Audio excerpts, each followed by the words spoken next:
1 minus 4 gives us minus 3, and 1 minus 4 gives us 1 more minus 3, and of course we multiply them and we get 9, and 9 is not the correct solution. When we solve math equations, we also need to pay attention to the order of operations. We cannot do this subtraction first before we do the parenthesis. So the method I like using is to divide our equation into smaller terms. And to do this, we firstly pick the addition, and if we don't have additions, we pick the multiplication.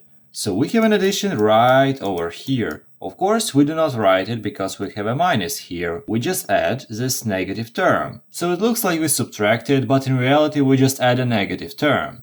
So if we have a plus here and nowhere else, this is the first term, this is the second term. And now we won't do this mistake where we subtract here. Firstly, we need to calculate all of them. Wait, if you like the explanation so far, please consider subscribing. Thank you.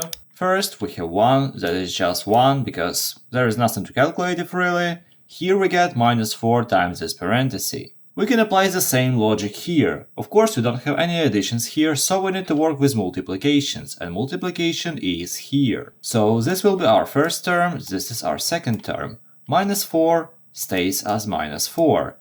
1 minus 4 is just minus 3. And of course, they had a multiplication between them, so we multiply. Minus 4 times minus 3 will give us 12. And we are left with 1, and this term gave us 12. What we do with them? Simple, we add them, we separated them with a plus, so in the end, we need to connect them with a plus. 1 plus 12 gives us 13, and 13 is the final solution. If you want to apply this method to some other problems, watch this video next and try to solve it using this method. Have a nice day!